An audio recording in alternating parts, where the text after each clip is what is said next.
Listo. Bueno, ¿cómo les va, chicos? Acá la idea de hoy era hacer una clase de empezar a ver cadera. Cadera en traumatología infantil es un tema muy importante. Y bueno, la idea de hoy es hablar un poquito de sinovitis, una noción, una patología que vemos muchísimo, sobre todo ustedes la ven en la guardia, y un poco de displasia de cadera, un pantallazo general sobre todo lo que es el inicio de la displasia de cadera en los niños pequeños, que es lo más importante. Eh, bueno, vamos a hablar primero unas diapositivas, vamos a hablar un poquito de lo que es sinovitis. La sinovitis transitoria de cadera eh, se denomina también sinovitis de cadera, sinovitis tóxica, gripe de la cadera o sinovitis reactiva. Y se caracteriza por la inflamación unilateral de la articulación de la cadera. Esto provoca dolor, disbasia e impotencia funcional. El cuadro clínico típico de este es el niño que se levanta a la mañana y que no puede apoyar. O sea, que el día anterior hizo una actividad completamente normal, o estuvo saltando en la cama elástica, o estuvo corriendo, jugando el fútbol, el hockey, lo que sea, y que al otro día se levanta con dificultad o impotencia para dar el paso. Vamos, ese es el cuadro típico que ustedes lo van a ver. Es la causa de dolor de cadera más frecuente de la infancia. Como presentación clínica, yo les decía, es la disbasia, digamos, la renguera, la imposibilidad de apoyar el miembro o de descargar peso, y habitualmente eso se da a la mañana, apenas se levantan los chicos. La edad de presentación es variable, pero si uno tuviese que poner un corte, diría que es entre los 3 y los 6 años de vida. La característica del examen físico, aparte de la disbasia, es que externamente no podemos ver nada más que el dolor, y es una limitación, presentan una limitación en la abducción y en la rotación interna. Eso es lo clásico, sobre todo en la rotación interna. Los niños cursan con un buen estado general y afebriles, habitualmente. A veces hay algunos chicos que pueden tener alguna febrícula, pero lo normal es que sean afebriles. Hay un antecedente que siempre tenemos que preguntar. Ustedes me van a escuchar a mí cuando veo alguna sinovitis ahí en la guardia o en el consultorio, o Gustavo mismo, que es si tiene antecedentes de infección viral o de vía aérea superior, o tuvo algún cuadro gastrointestinal en los últimos 15 a 20 días. ¿Por qué? Porque esta es una patología que no está claro el agente etiológico, pero se cree que es, o sea, habitualmente está precedida de algún cuadro de infección banal mínimo, y por algún cuadro viral, no coronavirus, pero sí algún otro cuadro viral normal de los niños, sobre todo en la época invernal, donde la articulación de la cadera reacciona ante ese agente y puede producir líquido, digamos, produce líquido. La articulación de la cadera es una articulación muy profunda, entonces externamente no podemos ver nada. Eh, por eso la manifestación es siempre bien clínica, y nosotros para diagnosticarla tenemos que realizar una ecografía, que es el estudio que nos confirma un poco el diagnóstico. Como les decía, son niños que presentan un buen estado general, habitualmente afebriles, no tienen parámetros de laboratorio para pensar en algo séptico, habitualmente tienen todos los valores normales o cerca de lo normal, y lo más importante es la ecografía, donde se puede ver, acá ven dos ecografías, una con sinovitis y otra normal, donde ese líquido negro que se ve ahí, que está entre medio de las cruces, bueno, ese es el famoso fondo de saco que, que habitualmente lo informan como un despegamiento sinovial. Ustedes van a ver en los informes, dice despegamiento sinovial de tantos milímetros, habitualmente 6 milímetros, 7 milímetros. Bueno, Eso es lo que ven los ecografistas, y es aumento de líquido. En la ecografía uno no puede discernir si el líquido ese es un líquido para pensar en algo aséptico o algo séptico, pero informan el líquido. ¿Cómo es el tratamiento de la sinovitis transitoria de cadera? Bueno, lo primero y principal es siempre descartar que no tenga una artritis séptica, ¿no? Que no tenga una infección, no una inflamación, sino una infección de la articulación de la cadera, porque tiene un tratamiento completamente diferente, tiene otro tipo de abordaje y, bueno, hasta otro tipo de consecuencias. Entonces eso siempre hay que, lógicamente, hacer el diagnóstico diferencial. El diagnóstico diferencial se hace, lógicamente, con todos los signos de alarma, que es contrario a la sinovitis de cadera que les explicaba recién, los signos y síntomas.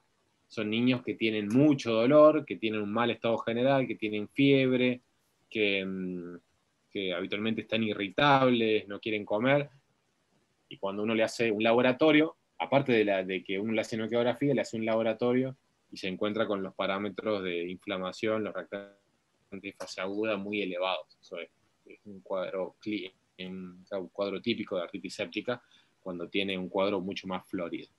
Pero bueno, nos centremos en la sinovitis transitoria de cadera. Es un cuadro autolimitado. Habitualmente lo que le indicamos a los pacientes es que haga un reposo relativo. Son niños pequeños donde es difícil tenerlos quietos.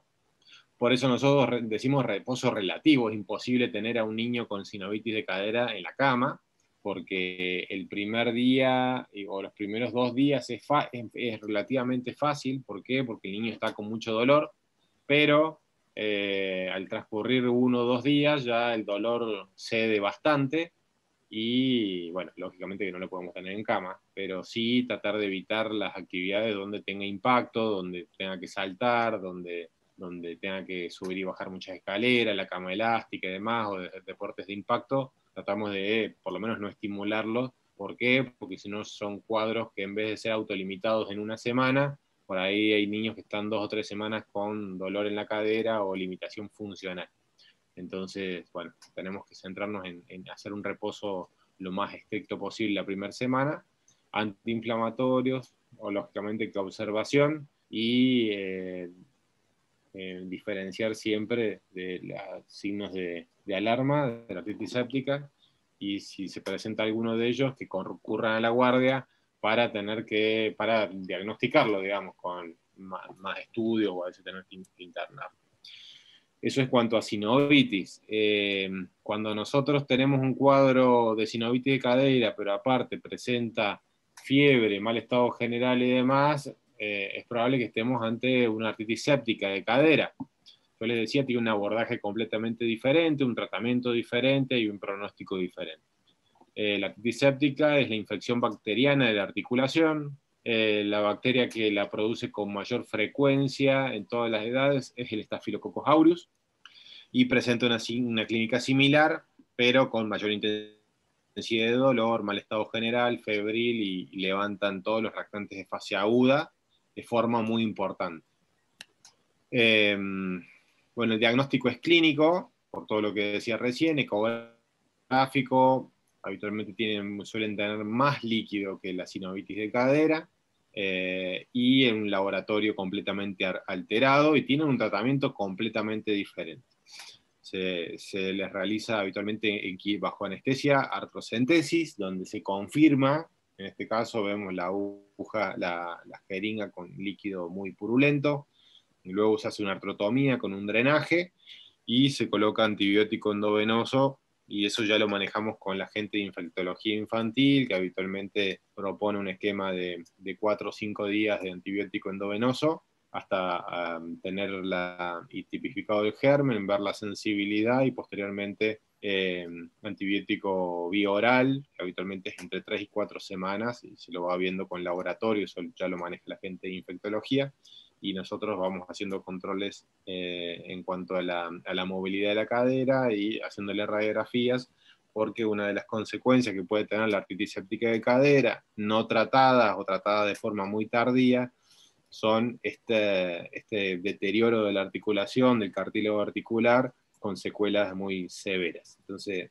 quería recalcar de esto, la importancia del diagnóstico y tratamiento precoz de las artritis sépticas, porque uno no quiere llegar a este límite, digamos, de estas infecciones tan severas o gérmenes agresivos que produzcan un daño permanente, ¿no? Una secuela. Eso en cuanto a lo que es sinovitis y artritis séptica. Ahora vamos a hablar del tema principal, que es displasia del desarrollo de cadera. ¿Qué es la displasia del desarrollo de la cadera? Es un término amplio, caracterizado por una alteración en el desarrollo y en la relación anatómica de los componentes de la articulación coxofemoral, de la articulación de la cadera, que puede ser congénita o adquirida.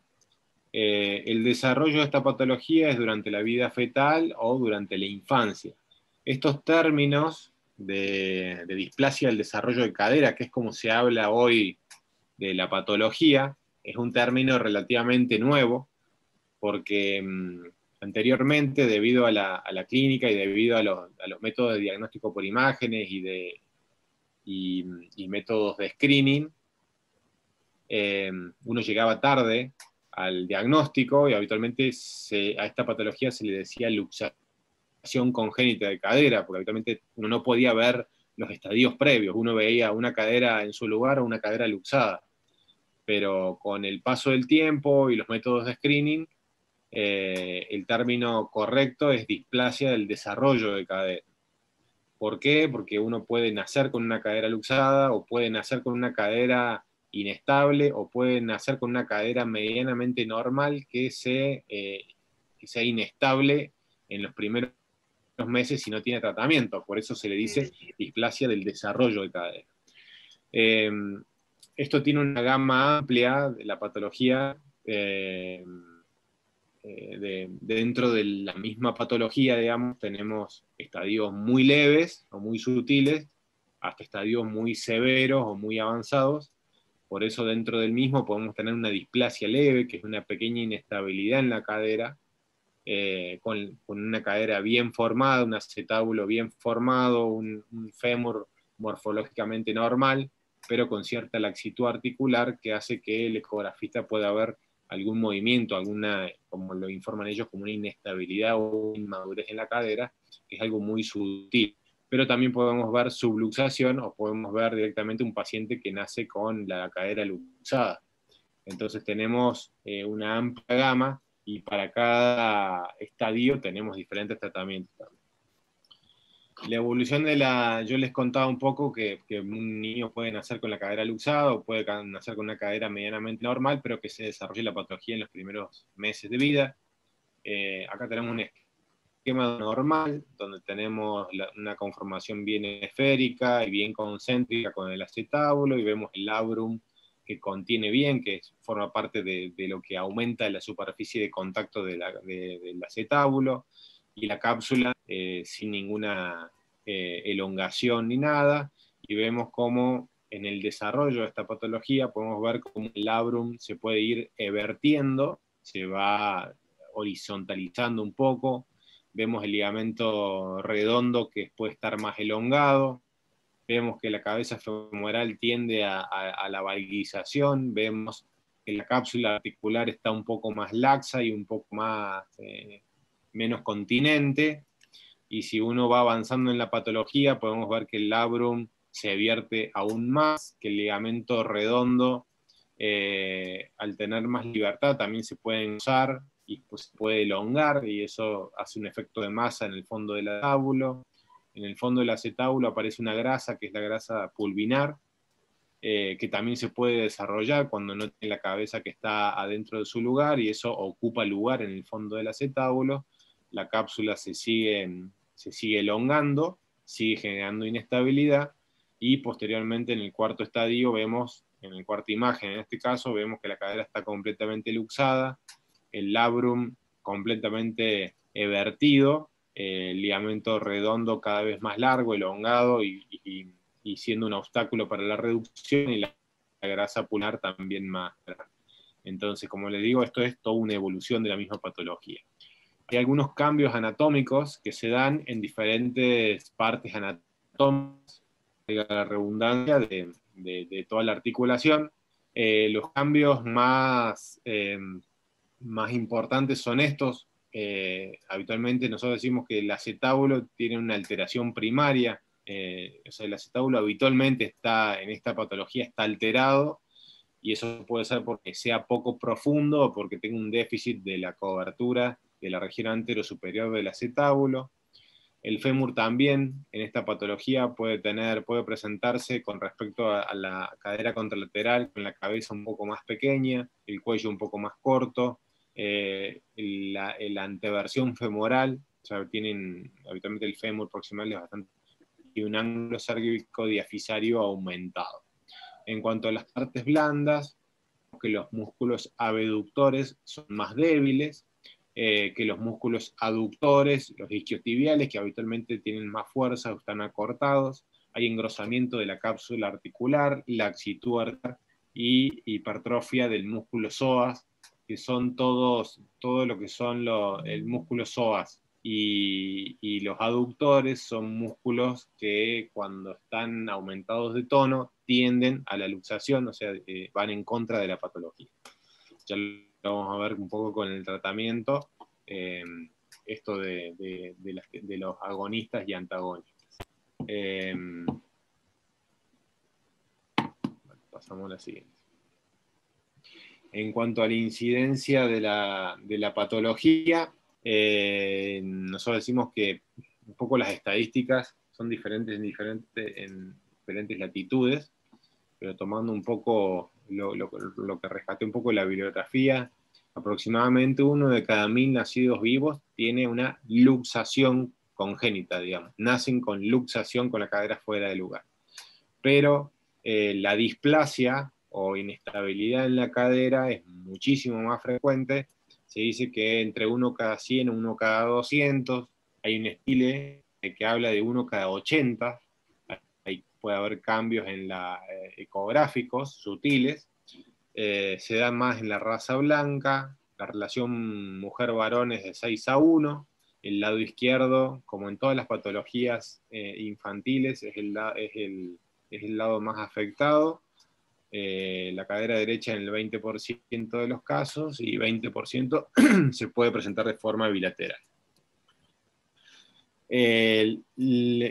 Con respecto al lado izquierdo, está mayormente afectado en varias patologías ortopédicas, lo que decía recién, debido a la posición del feto, que habitualmente está apoyado en la región lateral, lateral izquierda del feto, sobre todo en la última etapa del embarazo, está apoyada sobre la región lumbosacra de la madre, que es una región rígida, que no le da libertad de movimiento, y todo eso puede estar relacionado a que tengamos más pivot del lado izquierdo y más displasia del desarrollo también del lado izquierdo.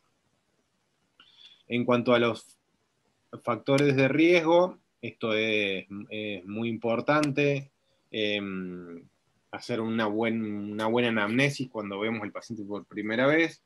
Es muy importante la historia familiar, algún familiar directo que tenga algún antecedente de displasia de cadera, pacientes primer hijo, bueno, primera hija en realidad, porque las niñas son las que tienen es más frecuente.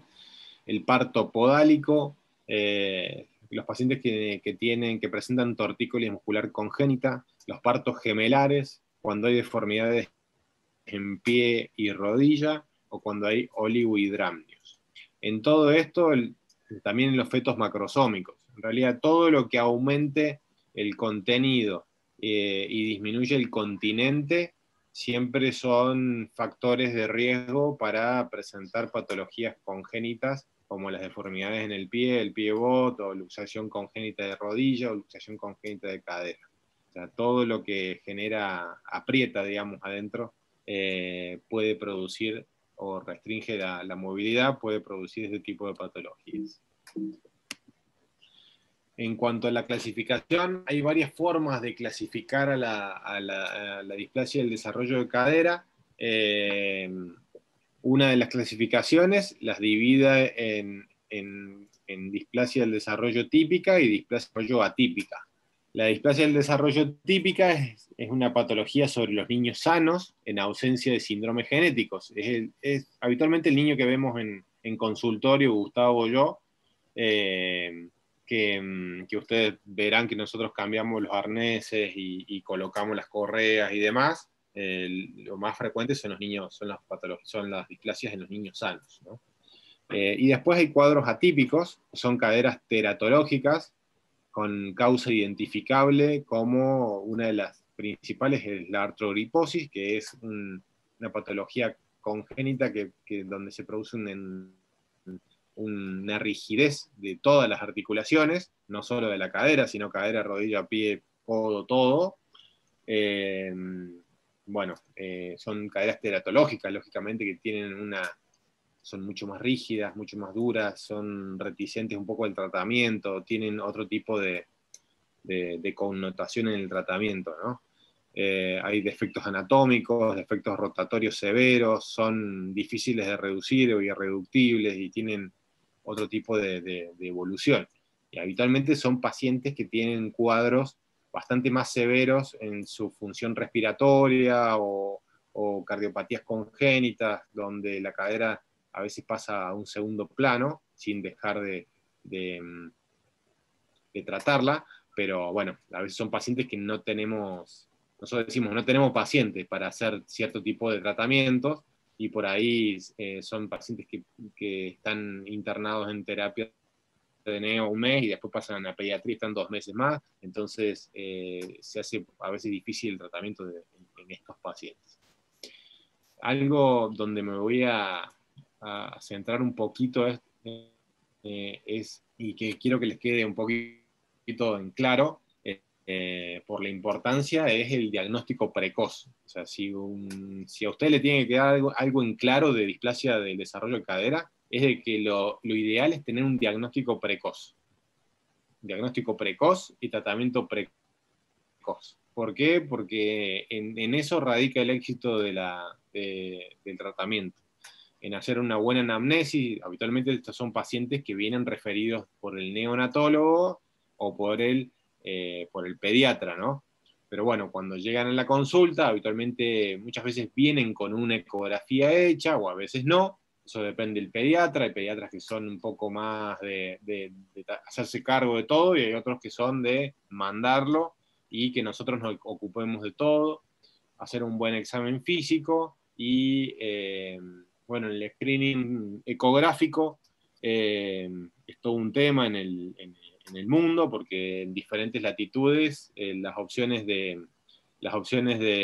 screening ecográfico son diferentes, porque eso depende un poco de los recursos que tenga cada país o cada zona, porque uno le podría decir que lo ideal sería hacer una ecografía a todos los niños a los 45 días de vida, pero si uno no tiene la cantidad de ecografistas entrenados o la cantidad de ecógrafos en diferentes zonas, uno tampoco puede pedir eso.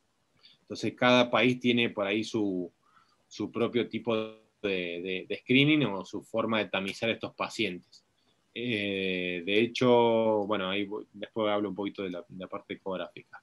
En cuanto a anamnesis y examen físico, bueno, toda la anamnesis que les contaba recién, bueno, si fue parto podálico, si fue parto, cesárea, si tiene antecedente, niña, primera hija, algún antecedente importante de relevancia en el embarazo.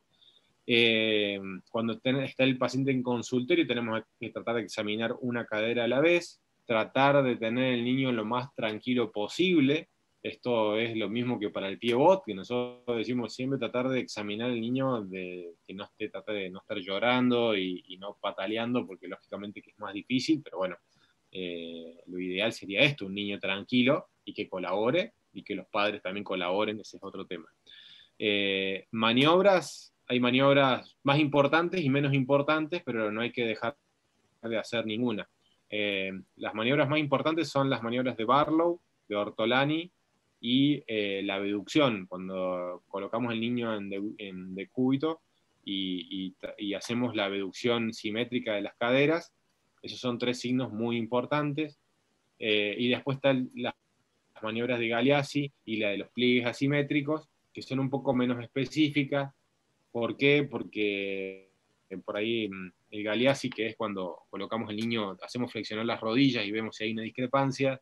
También hay otras patologías que la pueden tener, como el fémur corto congénito, y los pliegues asimétricos es algo que antes se le daba mucha relevancia, y de hecho hoy en día llegan muchos pacientes a consultorio derivados por pediatras porque tienen un pliegue asimétrico, o con ecografías normales. Son niños que lo vio el pediatra, le vio un pliegue asimétrico, le pidió una ecografía y es normal, pero igualmente lo mandan para quedarse tranquilos. Bueno, hoy en día el pliegue asimétrico es un signo importante, pero no es patognomónico de la displasia del desarrollo de cadera. Hay muchos niños que tienen pliegues asimétricos y son completamente normales y no hay que hacer absolutamente nada. El examen físico, habíamos hablado, una de las maniobras importantes es la maniobra de Ortolani. Esta es una maniobra donde lo que nosotros logramos buscar en la maniobra es que si una cadera está luxada, tratar de reducirla. Entonces tenemos, en este caso, lo colocamos en decúbito supino, decúbito dorsal al niño. Sostenemos las dos piernas, la palma de la mano sobre la rodilla de la cadera que vamos a examinar, y el segundo y tercer dedo se coloca sobre el trocánter mayor del niño y se realiza una abducción. Cuando uno realiza la abducción, la cadera, si tiene un ortolani positivo, vamos a sentir un clic, un chasquido de entrada de la cadera, donde la cadera pasó de estar en la región posterior a estar reducida. Vamos, este es el signo de ortolani. Se examina, como les decía, una cadera a la vez. Con la otra mano se puede fijar la otra pierna, o a veces se puede fijar la región baja del tórax para sostenerlo y que no bascule todo el niño. Esta es la maniobra de Ortolani. Este es positivo en los niños que tienen luxada la cadera. La otra maniobra que hacemos es la maniobra de Barlow, donde la cadera no está luxada, sino que la cadera está en su lugar, pero cuando tiene cierta inestabilidad, nosotros con la maniobra tratamos de luxarla, digamos, tratamos de mover la cadera para ver realmente si la cadera tiene estabilidad o no. Entonces, con la rodilla y cadera flexionada a 90 grados, se realiza una presión sobre la rodilla y vemos si se luxa o no. También se tiene que escuchar un ruido y sobre todo lo tenemos que palpar en la mano. Otro signo importante es la limitación de la abducción en decúbito dorsal. Al niño se le abducen las dos caderas cuando hay asimetría.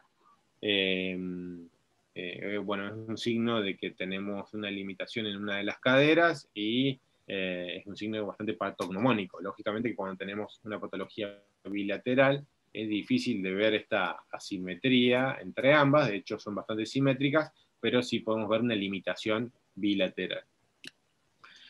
Yo les hablaba que de un signo menos característico, en realidad que está presente siempre en la luxación, pero que no es patognomónico de luxación, es el signo de Galeazzi. Cuando al niño le flexionamos las rodillas y le hacemos apoyar los pies sobre la camilla, vemos que hay una diferencia en el alto. Yo les decía que esto también está presente en niños que tengan otras patologías, una morfología alterada del fémur, como un fémur corto congénito, o hemimelias peroneas y demás. Entonces hay que tener cuidado de no hacer el diagnóstico con esta prueba nada más, sino que es complementaria. Y los pliegues asimétricos, tanto desde la parte dorsal, digamos, de la parte dorsal del paciente o de la parte anterior-posterior, se puede ver asimetría en los pliegues, pero yo les decía que no es patognomónico porque muchos niños pueden tener pliegue asimétrico y ser completamente normales. Screening ecográfico. ¿Por qué hacer el screening ecográfico? ¿Cuándo se hace el screening? Habitualmente a los 45 días de vida. Entre los 45 días y los 2 meses de vida es el tiempo ideal. No quiere decir que no se pueda hacer después o un poco antes. pero cuando lo hacemos antes de tiempo,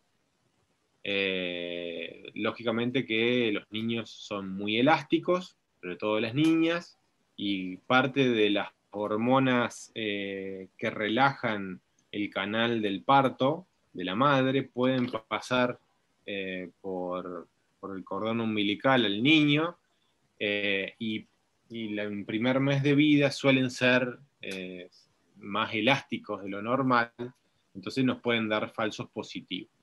La edad ideal es entre los 45 días y los 60, digamos, un mes y medio, 2 meses. ¿Por qué hacer el screening ecográfico? Porque es la malformación más frecuente del niño, porque es fácilmente diagnosticable y tratable, y porque las secuelas pueden ser severas, incapacitantes y prevenibles. Y porque es una patología oculta. De hecho, el mismo pediatra puede hacer un examen físico que sea normal, y mandarlo con la ecografía, y la ecografía da patológica, y nosotros le hacemos un examen físico, y a veces a nosotros nos parece normal también el examen físico, porque tiene una inestabilidad muy sutil. Entonces nos tenemos que apoyar en el ecografista, y que es un estudio inocuo, y que por lo menos en nuestro medio está al alcance de todo el mundo. Entonces hay que hacer hincapié en eso. ¿Por qué hacer el screening? Porque hago el esquema del iceberg, donde lo que se ve, lo que está en la superficie del agua, es lo fácil de diagnosticar, que es la luxación. Eso a veces no nos hace falta ni una ecografía, sino que con el examen físico nos damos cuenta que tiene una luxación. Pero a veces con el examen físico no es suficiente para darnos cuenta que tengo una displasia. Entonces gran parte de la patología está bajo la superficie. Está como el iceberg bajo la superficie y no la vemos. Para eso está la ecografía. Hay 5 a 10, 5 y 10 de displasia de cadera cada 1000 nacidos vivos. Eso es muchísimo. Nosotros no la diagnosticamos y no la tratamos, podemos llegar a tener consecuencias importantes en el niño. El estudio ecográfico se puede realizar desde el mes de vida hasta los 4 a 6 meses. La ecografía es un estudio en el que podemos ver todas las partes blandas y parte de estructura ósea y cartilaginosa. Por eso es el estudio inicial. Antes del mes de vida, yo les hablaba, hay un alto porcentaje de falso positivo. Es un estudio inocuo, que no irradia, define las estructuras cartilaginosas y se pueden hacer cortes en diferentes planos. Y permite un examen dinámico, con maniobras universalmente aceptadas. O sea, hay cortes ecográficos que se hacen en todas partes del mundo igual, y con eso podemos tener una relación con respecto a la patología. La ecografía de cadera permite ver varias cosas, eso depende mucho del ecografista. Tenemos la suerte bueno, primero que hay pocos ecografistas que se dedican a la parte de infantil, entonces uno tiene que tener buena relación con ellos. De hecho, a veces Mario Pelizari y la doctora Muñoz, que son los que trabajan en la clínica, que hacen infantil, cuando tienen algún caso de displasia de cadera que están viendo en el consultorio, directamente lo llaman a Gustavo o me llaman a mí, che, ¿quién está a la tarde? Así lo puede ver. Eso es muy importante para iniciar tratamiento lo más precoz posible y no perder estos pacientes. Porque a veces hay pacientes que se hacen la ecografía y después, bueno, por diversas circunstancias, más ahora en la pandemia, hemos tenido algunos pacientes que se han hecho una ecografía y han venido al mes con una ecografía patológica. Entonces es muy importante captar esos pacientes y que no se vayan de la clínica, o porque por lo menos al otro día lo podamos ver con la ecografía y iniciar el tratamiento. La ecografía cadera permite ver porcentaje de cobertura cefálica, cartílago y los ligamentos. Y algo muy importante que tiene la ecografía, que contrasta con la radiografía, es que se pueden hacer maniobras dinámicas. En la radiografía nosotros estamos viendo una foto. En la ecografía nosotros vemos una foto, pero la ecografía, al hacer diferentes maniobras, hacer la maniobra de Barlow y de Ortolani, puede ver si una cadera luxada es reductible o no, si está ocupado el fondo del acetábulo, está ocupado, cuántos milímetros hay en el fondo, entre el fondo del acetábulo y la cadera, ciertos ángulos puede medir, ciertos porcentajes de cobertura. Toda esa información nos dan los ecografistas. Acá vemos una imagen de una ecografía normal.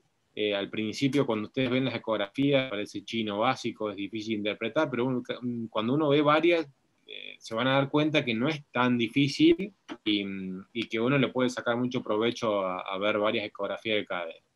La parte blanca, no sé si es mi cursor, pero bueno, la parte blanca que se ve donde dice ilion es el hueso, el acetábulo es la línea esta que se ve hacia abajo, y la parte que se va hacia arriba es el labrum y toda la parte, las partes blancas. Se ve la cabeza femoral, no se ve el núcleo de osificación, porque esta es una ecografía de un niño pequeño, que seguramente tiene menos de 4 meses, que es cuando comienza a aparecer el núcleo.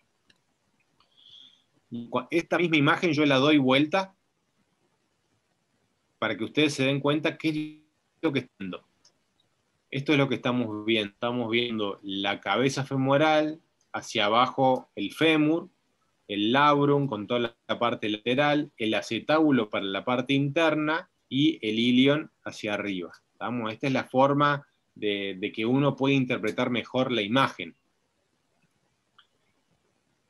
Cuando uno lo que tiene que hacer, en realidad lo que viene, el ecografista ya vienen con estas líneas marcadas habitualmente, una línea que va por el ilion y que corta la cabeza. Al cortar la cabeza, estoy hablando de la imagen de arriba a la derecha, ¿no? Cuando corta la cabeza uno puede ver cuánto de la cabeza está dentro y cuánto de la cabeza está afuera. Ese es el porcentaje de cobertura. Y eso lo informan en porcentaje de cobertura. Habitualmente lo normal es entre 70 y 75%, y cuando es, cuando es menor, lógicamente que lo informan, y también lo que informan en los estudios, en el informe de la ecografía, es si tiene inestabilidad o no, y si tiene algo en el fondo que esté obstruyendo, esté dificultando la reducción de la cadera. Todo eso lo podemos ver. Otros datos que nos pueden dar los ecografistas, no los de la clínica, porque cada ecografista tiene su propia forma de trabajar y su propia forma de informar. Son 2 ángulos, que es el ángulo alfa y el ángulo beta, que son el método de Graf, se llama, que es una forma de estadificar un poco la cadera. Traza la misma línea sobre el ilion, o sea, la línea sobre el hueso ilion, donde atravesamos la cadera, y después se traza una línea donde está el techo óseo, decimos nosotros, que es el acetábulo, y otra línea en el labrum. Eso nos van a dar dos ángulos. El ángulo alfa es el ángulo óseo, para decirlo de una forma, y el ángulo beta es el ángulo cartilaginoso, el ángulo del labrum. Estos ángulos, según la clasificación de Graf, que es un poco larga, podemos ver si la cadera está en su lugar, no está en su lugar, y si tiene mucha o poca inestabilidad. Nosotros nos basamos más en el índice de cobertura y en lo que nos dice el ecografista en cuanto a la estabilidad. Si se luxó la cadera, no se luxó, si tiene poca o mucha movilidad, y cuánto tiene de ocupación el acetábulo adentro. Acá vemos una imagen de una displasia de cadera, donde la cadera está en su lugar, pero tiene una cobertura, diría, del 20%, bastante inferior, y una ecografía con una luxación, donde vemos la línea que se traza del ilion, que les decía, con una línea de base, y vemos que no corta nada de la cadera. Esta cadera está luxada. O sea, un poco de unas imágenes para que uno se dé cuenta de la patología. Otra parte del diagnóstico ecográfico, del diagnóstico, es o del seguimiento, es el estudio con radiografías, donde esto permite establecer un pronóstico. La contra que tiene es que es con radiación, lógicamente, aunque nosotros no, en realidad los radiólogos habitualmente le ponen protección guanadal, sobre todo cuando son muy niños, pero que no tiene utilidad ante los 4 meses. ¿Por qué? Porque tenemos gran parte de la cadera que no está osificada. y nosotros podemos ver los núcleos de osificación recién a partir del cuarto mes de vida. Entonces no tenemos mucha información, vemos solamente la metáfisis y nos tenemos que imaginar gran parte de la articulación. Pero sí podemos evaluar algunas asimetrías en la cadera. Yo les decía, se hace después de los 4 meses. En cuanto a los métodos de screening, por ejemplo, Chile no tiene una medicina donde pueda hacer una ecografía a cada paciente, a cada niño nacido, pero sí tiene por ley de que a los 4 meses de vida le hace una radiografía de cadera a todos los niños. Esa también es una forma de abarcar a todos de una forma más barata y con un método un poco más inclusivo en cuanto a que no hay ecografistas en todas las regiones chilenas, que es súper largo el país, y no hay ecografistas que hagan ecografía de cadera en todos lados. Entonces, la forma de poder tamizar a todos estos pacientes recién nacidos es con radiografía.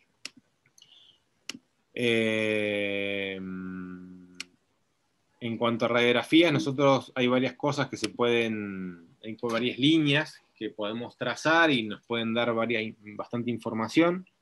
La radiografía es importante cuando están los núcleos de osificación, les decía, a partir del cuarto mes. Se puede trazar el índice acetabular, que es un índice de cobertura del acetábulo. Podemos trazar las líneas de Shenton, la arcada de Shenton.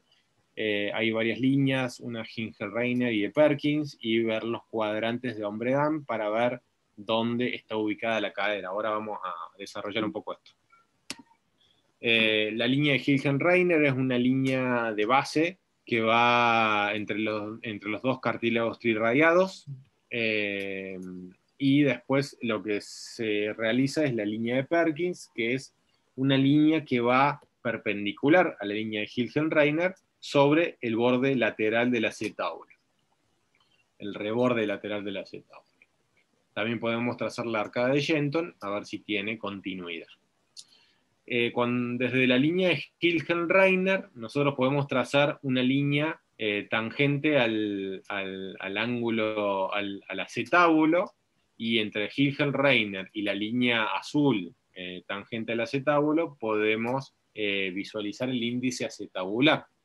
Este índice acetabular, lo normal es que sea menor a 30 grados, pero esto tiene mucha variabilidad porque depende un poco de la edad del paciente. Ahí ven que la media es de 30 grados, pero hay niños que pueden tener un poco más o un poco menos, con 2 desvíos estándar. Entonces, bueno, hay que monitorizar eso y ver con respecto a la contralateral.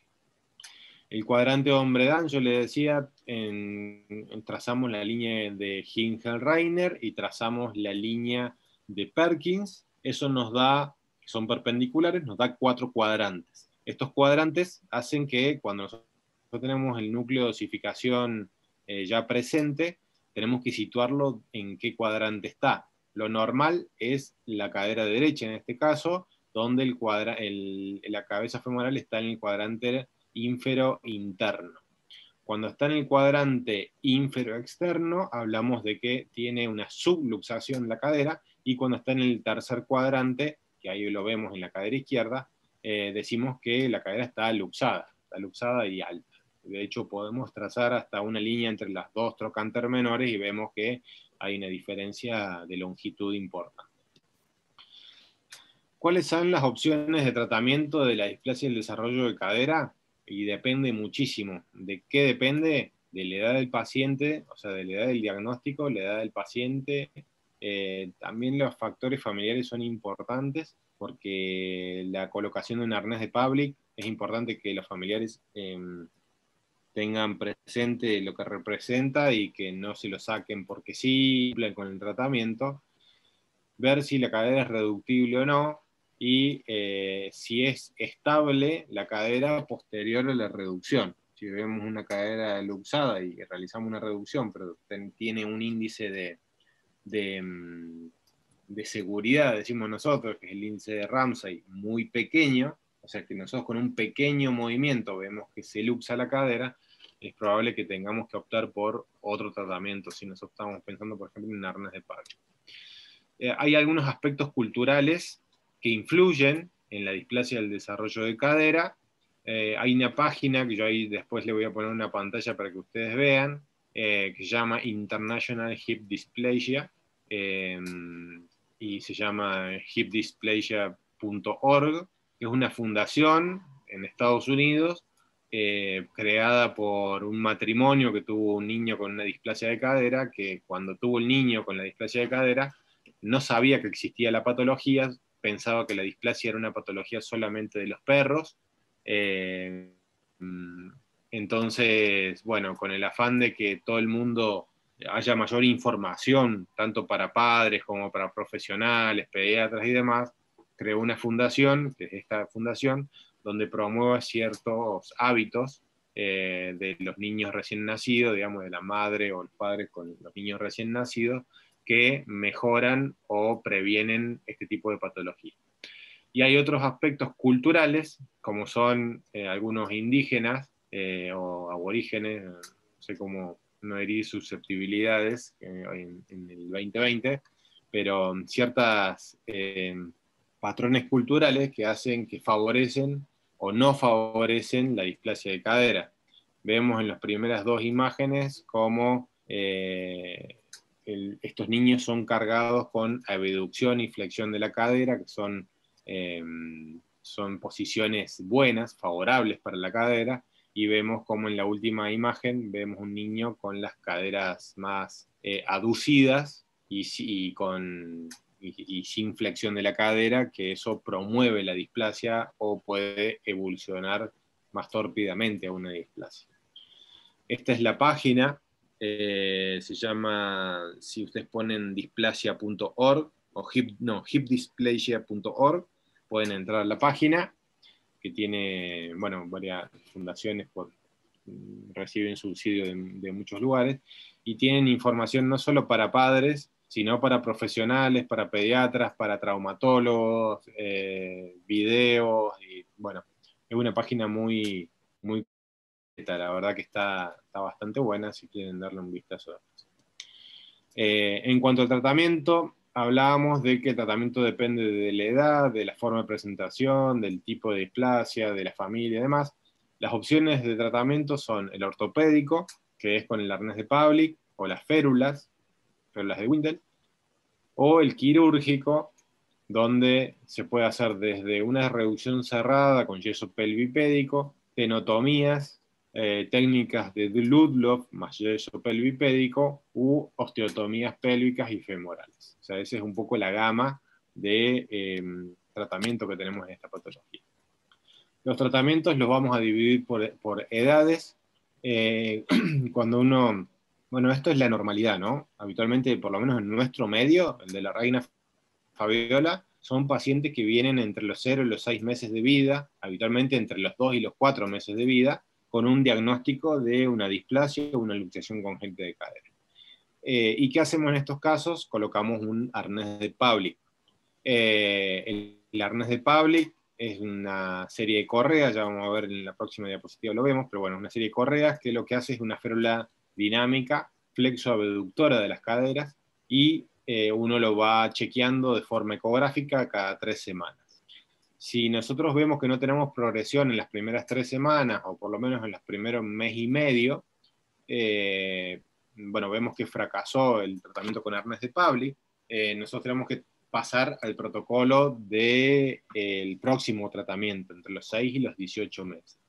Pero si tiene buena evolución, que eso es el 90-95% de los casos, cuando se tratan de forma temprana y adecuada, si tenemos buena evolución ecográfica y buena reducción de la cadera y progresión de su cobertura, le hacemos habitualmente controles ecográficos cada 3 semanas, hasta lograr una resolución completa. Cuando se logra la resolución, se colocan, ahí un poco la literatura habla de diferentes protocolos, pero habitualmente un mes más o 6 semanas más, después de la reducción completa de la cadera y sin inestabilidad. Eso en cuanto al tratamiento con el arnés de Pavlik. En los niños que son un poco más grandotes, donde son un poco más más difíciles de manejar con un arnés de Pavlik, se puede colocar las férulas abductoras o la férula de Windel, que es la que usamos nosotros en nuestro medio, que lo que hace es una flexoabducción, pero rígida, no dinámica. En el arnés de Pavlik los niños pueden mover rodillas, pie y la misma cadera, ¿no? Bueno, en International Hip Dysplasia acá ven un poco lo que decía, cuando las piernas están derechas y sin flexionar la cadera, todo el plano aductor se puede acortar, y esto genera las condiciones para la displasia de cadera. Y cuando logramos una flexoabducción, alargamos un poco la parte abductora y enfrentamos la cabeza femoral al fondo del acetábulo, que ese es el objetivo del arnés de Pavlik. El objetivo del arnés de Pavlik y las férulas es posicionar la cadera, el centro de la cadera, dentro del acetábulo, y lograr que la misma biología del niño produzca un retensado de la cápsula, que mejore las condiciones del acetábulo, que mejore las condiciones del fémur y logre estabilidad en la cadera. Súper ventaja de esto es que, de que se hace el estudio o la evolución ecográficamente, que es un estudio inocuo y que tiene una alta tasa de resolución. Estos niños habitualmente nosotros una vez a la semana o cada 2 semanas, depende un poco de la familia y del niño, vamos acomodando el arnés. ¿Por qué? Porque el niño va creciendo en longitud y tampoco podemos dejarlo mucho tiempo, porque si se produce mucha flexión de la cadera, podemos tener alguna secuela del mismo tratamiento. Entonces es muy importante ir chequeándolo de forma seguida. Es usado en los primeros 6 meses de vida, con alta tasa de resolución, de buenos resultados, más del 90%. Es una ortesis de flexoabducción dinámica. Los controles son semanales o cada 2 semanas, ecografías cada 3 semanas, y el tiempo de duración es cuando se logra la estabilidad, después unas 6 semanas aproximadamente. Entonces, lo que hablaba recién. Se coloca un chaleco en la parte superior, las correas que sostienen los pies y las piernas. Las correas anteriores son las encargadas de flexionar la cadera, y eso lo tenemos que ir regulando nosotros, y las correas posteriores se llaman las correas abductoras. En realidad dicen que no son abductoras, sino que evitan la aducción, que es diferente, porque la idea no es que abduzcan mucho, sino evitar la aducción. Si después de un mes aproximado del uso del arnés no se logra la reducción de la cadera, hay que discontinuar el tratamiento y pasar a un protocolo de 6 meses a 18 meses, lo que hablamos recién. ¿Qué se hace en el protocolo de 6 a 18 meses? Una reducción cerrada con artrografía y un yeso pelvipédico. Bajo anestesia se le coloca un contraste, vemos si hay algo interpuesto. Si logramos una buena reducción de la cadera y logramos un buen rango de seguridad de la cadera, donde durante unos 30, 40 grados de abducción vemos que no se luxa la cadera, se puede colocar el yeso. Pero si vemos que es muy inestable o tiene un rango de seguridad muy pobre, tenemos que pasar a hacer la vía de los aductores o la vía interna de Ludlow, tenotomía de los aductores.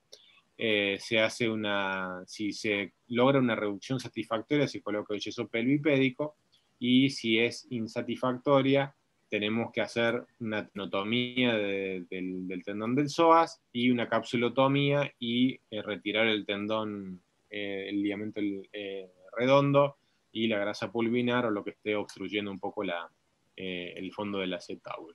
Esto habitualmente los controlamos con radiografía, y en algunos casos, cuando tenemos dudas, le realizamos una.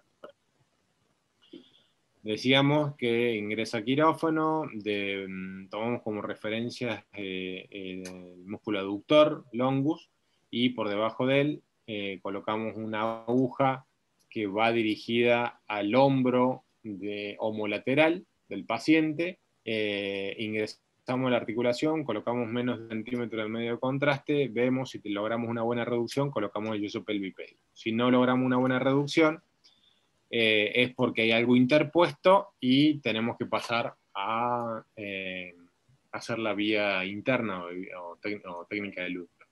El yeso pelvipédico es importante acolchar algunas zonas, como en la región de los tobillos, lograr colocar una almohadita o un apósito en la región de la panza para que tenga espacio para respirar o para cuando come el niño. Un buen acolchado, porque después los rebordes filosos pueden dañar un poco la piel, y colocamos un yeso pelvipédico con flexión de habitualmente unos 100 grados, y una abducción de 40-45.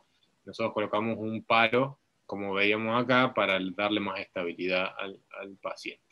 A veces, por más que nosotros, decíamos, si nosotros hacemos una artrografía, y no se logra una buena reducción, es porque hay algo que está interpuesto adentro, y por más que pechemos no vamos a lograr un buen resultado. En esos casos tenemos que optar por un tratamiento quirúrgico, la vía de los aductores. Hay que pensar que las cosas que pueden estar interpuestas es el limbo, que está vertido, el tendón del psoas, la cápsula que está muy tensa, el ligamento redondo o la grasa pulvinar. Son todas estructuras anatómicas que pueden hacer que la reducción no sea satisfactoria. En esos casos hacemos la técnica de Luft, que se hace una incisión sobre el aductor longus, tomamos como referencia el aductor longus. Hay varias vías que se pueden hacer. La que utilizamos nosotros es la vía de Ludlow, que es la vía de los aductores, se le llama, que es entre el pectíneo y los aductores, pero también está la técnica en Ferguson, que es más posterior, y la técnica de Iowa, que es más anterior. Lo que se realiza es la tenotomía de los aductores, longus y breve. Se realiza la tenotomía lo más cerca posible de su inserción distal del psoas, capsulotomía, y se libera o se reseca el ligamento redondo y la grasa pulvinar para darle cadera. Se reduce la cadera y se coloca un yeso pelvipédico, como veíamos anteriormente. Habitualmente al mes y medio entramos de nuevo quirófano y hacemos un recambio del yeso, a veces hacemos una artrografía, si hace falta, o directamente lo vemos con el arco C, vemos estabilidad y colocamos nuevamente un mes y medio de yeso pelvipédico. Cuando tenemos niños mayores que han llegado tarde al diagnóstico, o niños que han fallado en todos sus... bueno, una cosa que no dije antes es que habitualmente el protocolo entre los 6 y los 18 meses, tratamos de hacerlo después de los 6 meses de vida, por más que tengamos un fracaso a los 4 meses, porque tenemos que por lo menos esperar que aparezca el núcleo de osificación, o por lo menos que tenga más de 6 meses, para evitar las necrosis vasculares. Entonces siempre después de los 6 meses. En los mayores de 18 meses, lo que se hace es la reducción vía anterior, una técnica por un abordaje de Smith-Petersen. Se hace una capsulotomía y el tiempo acetabular habitualmente. Las osteotomías pueden ser varias. La de Pemberton y Salter son las que habitualmente más se usan en los niños pequeños. Y si la reducción es no satisfactoria, también se puede agregar un tiempo femoral con osteotomía derrotadora y acortadora de fémur. Derrotadora, varizante y acortadora de fémur. En la vía anterior se llega a la cápsula, se hace una artrotomía, una capsulotomía en T, se reseca todo lo que esté interpuesto, y después se hace una capsulorrafia, dándole más tensión para darle más estabilidad a la cadera. Posteriormente hay varias osteotomías de pelvis, hay un montón, y de fémur hay menos, pero osteotomía de fémur de pelvis hay un montón, y depende un poco la experiencia de cada cirujano, y también depende la edad del paciente y el tipo de patología o de alteración anatómica que tenga, para ver cuál es la que vamos a usar. Las que más se usan hoy en día son la osteotomía de Salter, la osteotomía de Pemberton. En los niños, en los adolescentes mayores o adultos, la osteotomía periacetabular de Gans, y una que se usa en casi todas las edades es las osteotomías varizantes, derrotadoras, acortadoras de fémur. Esa se usa en casi todos los tipos. También tenemos acá abajo a la izquierda osteotomías de salvataje, que son en caderas incongruentes, dolorosas, en niños mayores, donde lo que nosotros necesitamos es por lo menos evitar la progresión hacia una luxación alta, y en esos casos son técnicas donde se realiza un deslizamiento pélvico o se coloca un injerto para que haya una metaplasia en la región lateral y darle más contención. Hoy en día son menos usadas, pero bueno, son recursos en niños que tienen patologías más severas. Como, bueno, las osteotomías hay por todos lados, para todos los gustos. Las de Salters supracetabulares son habitualmente las que más se hacen.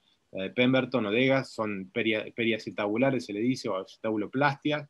No solo redireccionan el acetábulo, sino que aparte pueden disminuir el volumen, se llaman acetabuloplastias también, y la técnica de Gans, que es periacetabular, donde se hace una reconfiguración, una reubicación completa del acetábulo en los niños mayores. Cuando nosotros hacemos una reducción anterior de la cadera y vemos que tiene estabilidad en todos los planos, no hace falta hacer una osteotomía pélvica o una osteotomía femoral. Pero cuando nosotros vemos que al producir la reducción de la cadera y la capsulorrafia, vemos que la cadera tiene cierta inestabilidad, pero es estable a la rotación interna y la abducción, eso quiere decir que el fémur es muy anteverso. En esos casos se puede agregar una osteotomía varizante desrotadora de fémur proximal, justamente para darle las condiciones a la cadera de que no se vuelva a luxar. Cuando nosotros generamos rotación interna y abducción, básicamente lo que hacemos es replicar una varización de la cabeza femoral.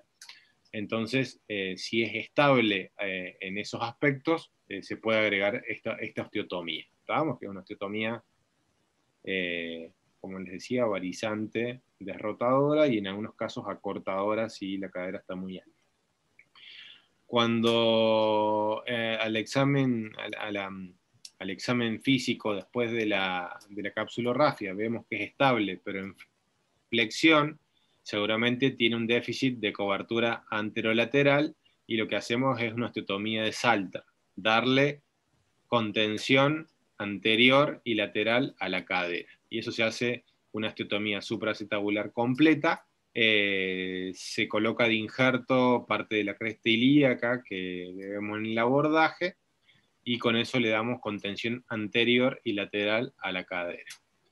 Esta osteotomía de Salter habitualmente se hace antes de los 6 o 7 años de vida, debido a que tiene el pubis todavía es bien elástico, entonces nos deja bascular la pelvis a partir del el pubis.